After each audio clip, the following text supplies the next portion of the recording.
ఉద్దేశంతో మరి అక్కడ జరిగినటువంటి సంఘటనను ఏదో భూతద్దంలో పెట్టి పెద్దగా చేసి అధికారుల మీద దాడి జరిగిందని చెప్పి దాదాపు ఒక 55 మందిని పట్టుకురావడం, అందులో విచారణ పేరు మీద మరి నిన్న రాత్రి 16 మందిని కూడా రిమాండ్ చేయడం జరిగింది. మరి మిగతా వారిని విచారిస్తున్నామన్నారు. ఈ క్రమంలో మరి అక్కడ గతంలో పనిచేసినటువంటి గౌరవ మాజీ శాసనసభ్యులు నరేందర్ రెడ్డి గారు కూడా కుట్ర ఉందని వారిని అలా అన్యాయంగా ఇవాళ పొద్దున 5:30 ప్రాంతంలో పోయి వారిని అరెస్ట్ చేయడం అనేది నిజంగా కూడా దీన్ని తీవ్రంగా ఖండిస్తుంది. ఎందుకంటే ఒక ప్రజాప్రతినిధిగా ఒక బాధ్యత గల 5 సంవత్సరాలు అక్కడ శాసనసభ్యునిగా పనిచేసిన సందర్భాల్లో మరి అక్కడ ఎవరికైనా రైతులకు కష్టాలు వచ్చినా మరి ఏ కార్యకర్తకు ఇబ్బంది జరిగినా తప్పకుండా ఫోన్లో మాట్లాడడం జరుగుతుంది. మీరు ఫోన్ డేటా కాల్ తీసినాము, అక్కడ ఉన్న నాయకుడు 42 సార్లు మాట్లాడిండు, ఇందులో మీ పాత్ర కూడా ఉందని ఏదో కుట్ర పన్ని ఈ కేసులో ఇరికిచ్చే ప్రయత్నం చేసి వాళ్ళు అరెస్ట్ చేసి ఇవాళ రిమాండ్ చేయనికే అన్ని కూడా వాళ్ళు చేసుకోవడం దీన్ని నిజంగా కూడా ఖండిస్తున్నాం. ప్రజలు గమనించాలి, గత 10 సంవత్సరాలు బీఆర్ఎస్ పార్టీ మరి అధికారంలో ఉన్నప్పుడు ఇటువంటి సంఘటనలు ఎక్కడన్నా జరిగినాయా? స్వయాన ముఖ్యమంత్రి గారి నియోజకవర్గంలోనే ఈ పరిస్థితి ఉందంటే తెలంగాణ రాష్ట్రంలో ఏ రకంగా ఉంటుందో మనం ఒకసారి ఆలోచన చేయాలి. ఇవాళ పోలీస్ సిబ్బంది కానీ అధికారులు కానీ ఒకసారి ఆలోచన చేయాలి. ప్రభుత్వాలు అనేటివి 5 సంవత్సరాలకు వస్తుంటాయి, మారుతుంటాయి, పోతుంటాయి. కానీ అధికారులు అనేది వాళ్ళ వృత్తి, వాళ్ళు దాదాపు ఎవరైనా వాళ్ళ వృత్తిలో 30-40 సంవత్సరాలు అధికారులుగా పనిచేస్తారు కాబట్టి వాళ్ళు ప్రభుత్వం చెప్పినట్లు ఆడుకుంటూ పనిచేస్తే ఇటువంటి సంఘటనలు జరుగుతాయి. కాబట్టి దయచేసి అధికారులు తప్పకుండా ఆలోచన చేయాలి. ముఖ్యంగా పోలీస్ సిబ్బంది కూడా ప్రభుత్వానికి తలగ్గకుండా ఏదైతే న్యాయం ఉందో తప్పకుండా ఎవరైనా తప్పు చేస్తే ఖచ్చితంగా జైల్లో పెట్టి శిక్షించాలి. కానీ ఇటువంటి చిన్న సంఘటన తీసుకొచ్చి అలా పెద్దగా చేసి అనవసరమైనటువంటి రైతులను అందరినీ కూడా ఇలా జైల్లో పెట్టడం నిజంగా కూడా దీన్ని ఖండిస్తున్నాం. బీఆర్ఎస్ పార్టీ తప్పకుండా రైతుల పక్షాన పోరాడుతుంది. ఇలా గౌరవనీయులు కేసీఆర్ గారు రైతుల కోసం ఏం చేసినారో దేశం కాదు ప్రపంచం అంతా కూడా చూస్తున్నది. మరి ఇలా రైతుల్ని కష్టపెట్టి రైతుల భూములు గుంజుకుంటే మరి వాళ్ళ గతి ఎట్లుంటుంది అనేది మనం అందరం కూడా చూస్తున్నాం. ఎందుకంటే వ్యవసాయం చేసే రైతులు వ్యవసాయమే చేస్తారు, లాభం వచ్చినా నష్టం వచ్చినా. కాబట్టి మరి అక్కడ భూమి తీసుకోవాలనుకుంటే దానికి ఒక పద్ధతి ఉంటుంది. అందరితో మాట్లాడి మెప్పించి తీసుకొని పరిశ్రమలు తీసుకురావాలి. పరిశ్రమలకు ఎవరు వద్దంటలేదు. కాబట్టి దయచేసి మళ్ళొకసారి ప్రభుత్వం ఉన్నటువంటి గౌరవ ముఖ్యమంత్రి గారు కానీ మంత్రులు కానీ ఒకసారి ఆలోచన చేయాలి. ఇటువంటి సంఘటనలు జరగకుండా మరి తెలంగాణలో మంచి పరిపాలన అందించాలని మరి కోరుకుంటూ ఇటువంటి కేసులు పెట్టినందుకు తప్పకుండా బీఆర్ఎస్ పార్టీ తరఫున వాళ్ళని ఖచ్చితంగా ఖండిస్తున్నాం. తప్పకుండా ప్రజల పక్షాన పోరాడతాం. ఇవాళ నరేందర్ రెడ్డి గారిని కూడా అరెస్ట్ చేయడం అనేది అక్రమ అరెస్టు. తప్పకుండా దీన్ని కోర్టులో తేల్చుకుంటామని తెలియజేస్తూ తప్పకుండా వాళ్ళకి బుద్ధి చెప్పే నరేందర్ రెడ్డి ఈ కేసులో పరోక్షంగా వాళ్ళని సపోర్ట్ చేశారు. వాళ్ళు రైతులు కాదు, టీఆర్ఎస్ పార్టీ కార్యకర్తలు, వాళ్ళకి భూములే లేదని చెప్పి సమాచారం ఉంది సార్, మీరేమంటారు?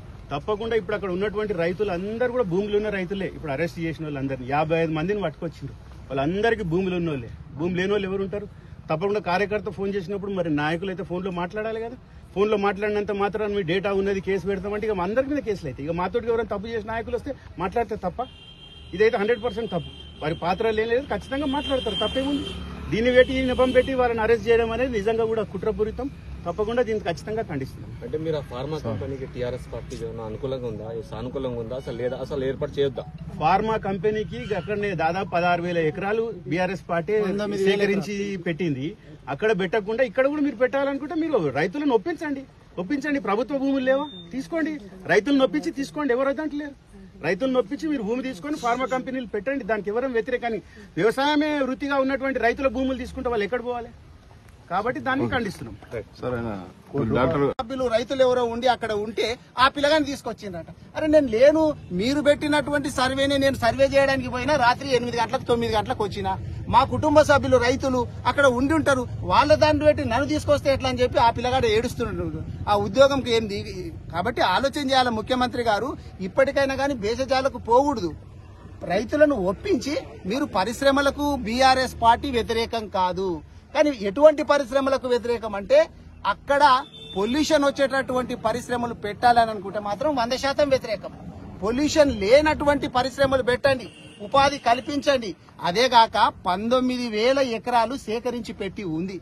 ఎందుకు చెప్పు అక్కడ వదిలేసేసి ఇక్కడ వచ్చి కోడంగల్ లోపల వీళ్ళు ఇప్పుడు రైతులు భూముల మీదనే ఆధారపడి వాళ్ళ జీవితమే ఆ భూముల మీద ఉంది. మీలాగా రియల్ ఎస్టేట్ చేసేటోళ్ళు కాదు వాళ్ళంతా. రియల్ ఎస్టేట్ చేసి ఇప్పుడు 50,000 లక్షలకు కొని నెక్స్ట్ కోటి కమ్మేటోళ్ళు కాదు.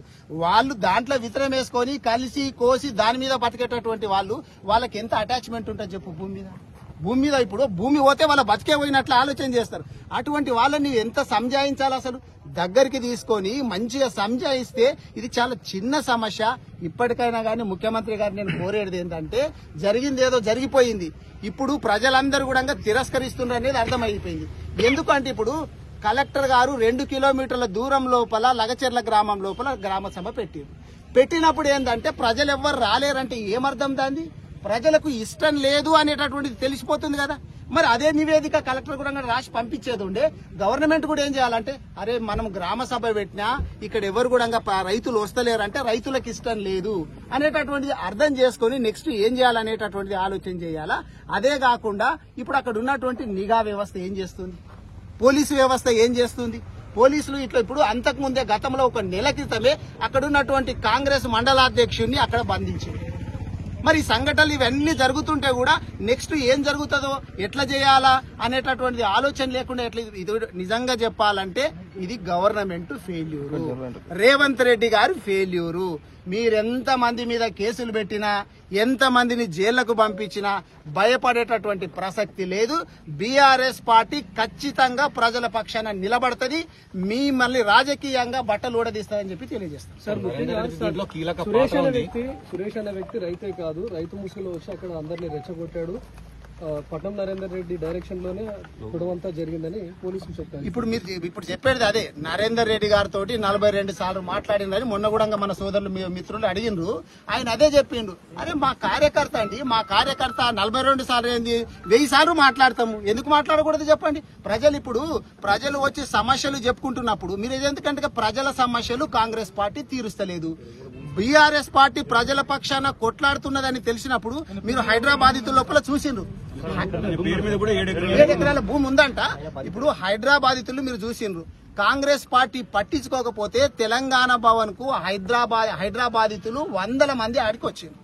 మరి అట్లాగే ఇక్కడ మమ్మల్ని కాంగ్రెస్ పార్టీ నాశనం చేస్తుంది, మా భూములు గుంజుకుంటున్నారని చెప్పి రైతులు ఎవరైనా కావచ్చు, ఏ పార్టీ వాళ్ళైనా కావచ్చు, ఫోన్లు చేసినప్పుడు ఎత్తకూడదా? మేము మాట్లాడకూడదా?